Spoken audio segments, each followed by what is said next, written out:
Et non, il n'y a pas que des casinos à Las Vegas. Il y a un quartier qui en vraiment pas mal de enfin, qui vit pas mal de changements, qui s'appelle le Art District. Et dans cette courte vidéo, je vais vous montrer ce que vous pouvez faire. Déjà, vous pouvez garer et vous pouvez marcher pendant des heures, vous promener. Il y a plein de boutiques, il y a plein de bars, il y a plein de restaurants, il n'y a pas de casino et il y a beaucoup moins de touristes. Let's go. Alors, le Art District, il est derrière la stratosphère qui est là-bas, que vous voyez là. Donc entre les deux, ça craint un peu. Enfin, ça craint. Faut pas se promener le soir, mais après, c'est super cool. Donc ça, c'est le Art District.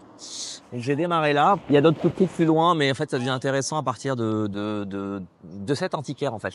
Donc ici, par exemple, pour les fans d'antiquité, vous avez une boutique qui vend de vieux signes de Las Vegas, des statues et parfois même des machines à sous. Donc je sais pas si je vais entrer. Je vais peut-être pas rentrer parce que peut-être ils vont demander des autorisations ou je ne sais quoi. Donc bon, vous allez me dire, c'est un peu compliqué de ramener une horloge en France, mais parfois il y a des... Donc je disais, même si vous n'achetez rien, faire du lèche-vitrine, aller regarder, c'est toujours marrant et c'est intéressant de voir ces antiquités en fait qui datent du vieux Vegas. Continuez la visite, on a une boutique de skate qui est juste derrière. Donc là on a une boutique de skate, donc, enfin de skate dans le... Ah bah si, voilà, regardez, vous pouvez faire du skateboard à l'intérieur, ça c'est trop drôle. Puis le reste, bah, c'est toute la mode skate, hein, je pense, hein, tout ce qui est streetwear, jogging, short. Il y a des rollers aussi. Donc ça c'est notre petite boutique pour les fans de skate. Et pareil, c'est tellement joli et mignon, je me dis, enfin franchement, pour se promener, puis aller regarder un petit peu ce qui se passe, c'est quand même rien. Voilà, là on voit à l'intérieur, j'ai plus le reflet. Donc il y a des trucs sympathiques à voir, que je vous recommande. On va continuer la visite. Là, je sais pas ce qu'il va y avoir. Il y a un bar qui a ouvert jusque là. Et là, je ne sais pas si c'est un bar qui va ouvrir en haut. Ça n'existait pas. Ça, c'était un vieux truc dégueulasse. C'est en construction. C'est génial. Ensuite, vous avez un autre, une autre boutique d'antiquité, enfin pardon, de fringues vintage que je trouve super stylé. J'ai failli m'acheter ce crop top. Je le trouve trop bien. La Harley Davidson. Je vais peut-être revenir après mon déj. On continue. Donc, regardez, il y a une galerie d'art aussi, qui est juste là. Là-bas, où c'est écrit en orange en haut. Bon, il y a un réparateur de voitures. Donc là, on va traverser. Ensuite, vous avez une autre boutique d'antiquité, mais qui est un peu plus loin. Là, vous avez un salon de coiffure. Ah oui, pourquoi ne pas se faire couper les cheveux à Las Vegas. Donc je disais, vous avez un salon de coiffure. Vous avez une autre petite boutique d'antiquité. Je vais essayer de traverser, là c'est rouge, je vais aller vous montrer ce qu'il y a. Je vois pas très bien la vitrine, à part les robes pour madame. Bon, je vais y aller, même si c'est interdit de traverser quand c'est rouge. Ah bah non, bah c'est passé au vert, c'est parfait. Et ce que j'aime bien dans ce quartier, c'est qu'ils décorent. Ils ont fait plein de peintures, il y a plein de tags, franchement c'est cool. Donc qu'est-ce qu'elle vend comme antiquité?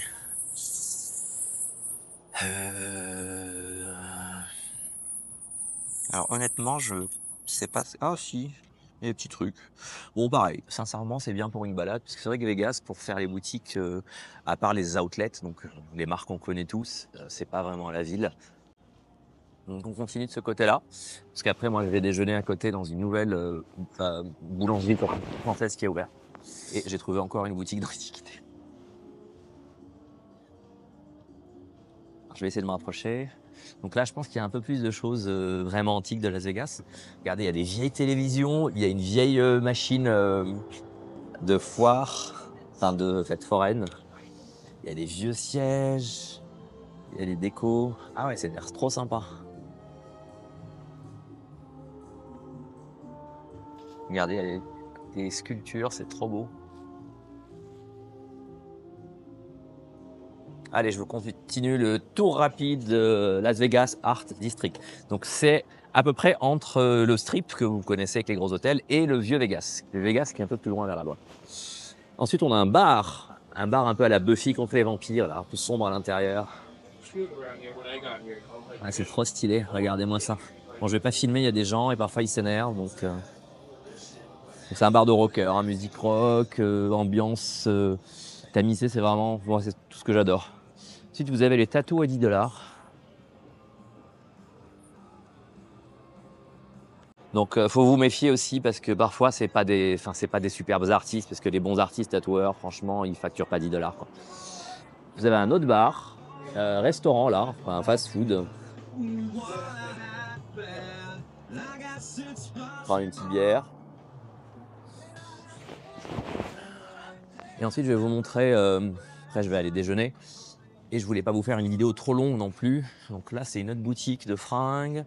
Alors là, je sais pas ce que c'est. C'est quelque chose qui a ouvert il y a pas longtemps. Ah, c'est un théâtre.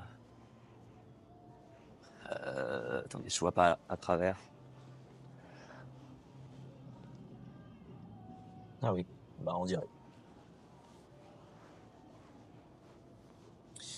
Alors, ce que je voulais vous montrer, c'est pour moi un des meilleurs restaurants mexicains de Las Vegas. Ça s'appelle Casa Don Juan. Il est là. Donc, il est là. Ambiance festive à l'intérieur, surtout le soir. Faut réserver, je vous conseille, parce que parfois c'est plein, surtout les vendredis, samedis, dimanches. Il est géant. Enfin, c'est un très grand restaurant et la cuisine est vraiment très bonne. Continue, il y a un artisan glacier qui a ouvert il n'y a pas longtemps. Donc ici, pareil, il n'y avait rien l'année dernière. Ça a énormément changé. Parce qu'avant, il y avait 2-3 petits trucs. Et ça a vraiment changé. Là, on a... Qu'est-ce que c'est que ça? Happy Dad. Hot Chicken. Oh bah c'est un fast-food. Trop bien. Houston, Texas Hot Chicken. Ah oui, c'est un fast-food. Je sais pas si vous voyez. Je vais zoomer. Ça sent bon, en tout cas. Vous avez encore un antiquaire qui est là. Juste là. Donc là, on a un nouveau restaurant qui s'appelle Esther Kitchen. C'est un restaurant italien. J'ai vu passer pas mal de vidéos sur Instagram. Ça a l'air un peu genre chic, mais un peu décontracté aussi. Et super bon. Je vous mettrai de toute façon toutes les adresses en dessous de la vidéo. Et si vous venez à Vegas, n'hésitez pas à m'envoyer un WhatsApp. Il y a mon WhatsApp sur ma page Facebook, sur tous mes profils de réseaux sociaux, etc. Si je peux vous conseiller, ça sera avec plaisir. Et pour finir, vous savez, ici, si vous avez besoin d'argent, bah, vous allez revendre des trucs. Quand vous avez par exemple des papiers de votre voiture ou enfin quoi que ce soit qui prouve que vous êtes propriétaire. Et ensuite, on a ici un petit café breakfast qui fait des brunchs sublimes, mais c'est pas trop cher. Mais pareil, on peut pas réserver. Premier arrivé, premier servi. Donc si vous venez le samedi ou le dimanche, soyez là à 10h30. Donc voilà le petit tour. J'espère que ça vous a plu, que mon plein écran sur le visage vous a plu aussi. Heureusement que j'ai mis de la crème solaire. Là, je commence à avoir des taches parce qu'il fait beau 350 jours par an à Vegas et le soleil tape même en hiver. Voilà, n'hésitez pas à jeter un coup d'œil à mon blog. Il y a tous mes conseils sur Las Vegas et sur les autres villes que j'ai visitées aux États-Unis, que je visite fréquemment. Pour essayer de vous donner un maximum de bons plans et de vous permettre de profiter un max de vos vacances, de faire des économies et de découvrir des lieux insolites. Tchuss!